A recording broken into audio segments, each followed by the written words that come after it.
विश्वविद्यालय प्रतिष्ठा करने एवार्ड करागला एवं ये परिमाण जमी भितर 3342.53 घोरई जमी दखल कंपानी को दिगला से क्रम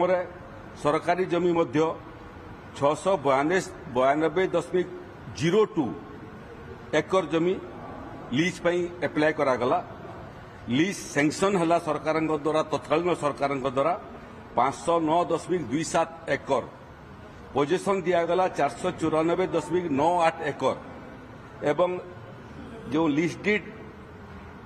स्वाक्षरित है सेटा हूँ 57.21 एकर ये विषय को लेकर जो माने बासच्युत होते नोटिफिकेशन माध्यम राज्य सरकार से भितर 9 जन मान्यवर ओडिशा हाइकोर्ट द्वारस्थ होते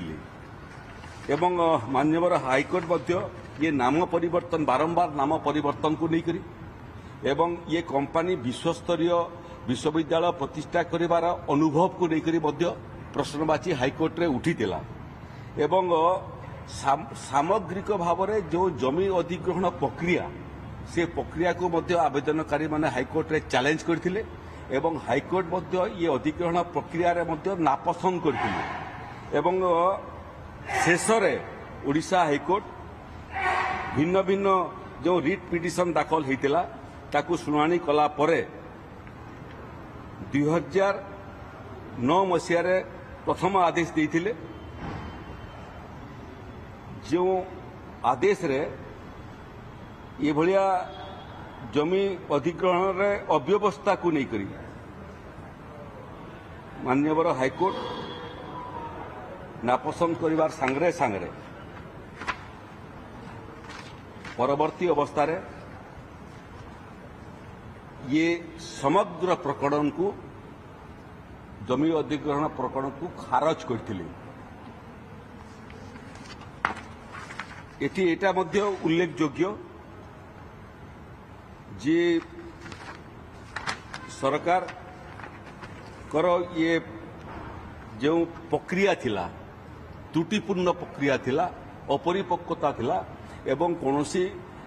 आवेदनकारी जो काम पाई जमी आवेदन करथिले से काम करिया पाई केते सक्षम केते योग्यता अछि तार मध्य कौनसी अनुसंधान हेई रथिला जार फल रे 2023 मसीह मान्यवर हाइकोर्ट तांकर आदेश अनुसार ये समस्त प्रकरण को खारज करदेले जमी अधिग्रहण प्रक्रिया को मध्य खारज करदेले एवं आदेश कले जे जो लोक मानकर जमी अधिग्रहण करी निया हिचे से माने हाइकोर्ट रे केस करि थांतु कि न करि थांतु समस्तंकर जमी फेरस्त दिया जीवो सरकारी जमी मध्य जोटा लीज आकार रे अनिल अग्रवाल फाउंडेशन को दिया हितला सीटा मध्य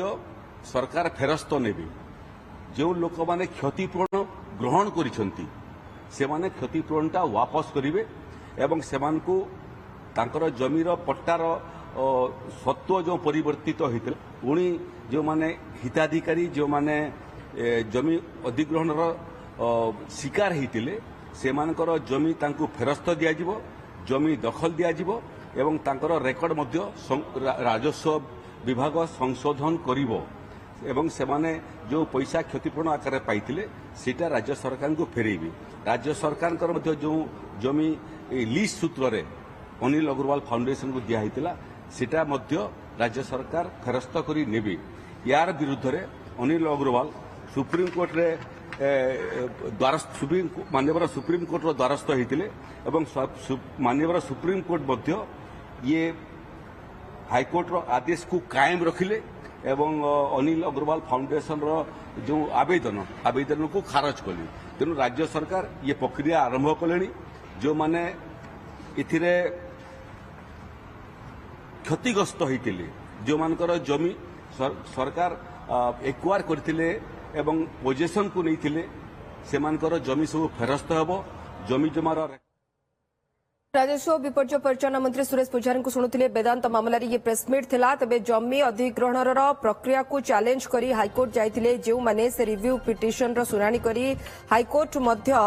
याकू नापसंद करथिले जो प्रक्रिया थिला जमी अधिग्रहण एवं तुरंत जो मानकर जमी अधिग्रहण होईछि तांको फेराबा पई निर्देश देथिले एवं खास करिकि जो माने कोर्ट न भी जाइछंती जो माने कोर्ट जाइछंती न जाइछंती किंतु तांकर जमी निया जाइछि तांको तुरंत जमी फेरा जाऊ जो माने ता बाबद को क्षतिपूर्ण राशि नहीं फेराइबे बदल में जमी पट्टा दिज्व रेकर्ड रे परिवर्तन करा।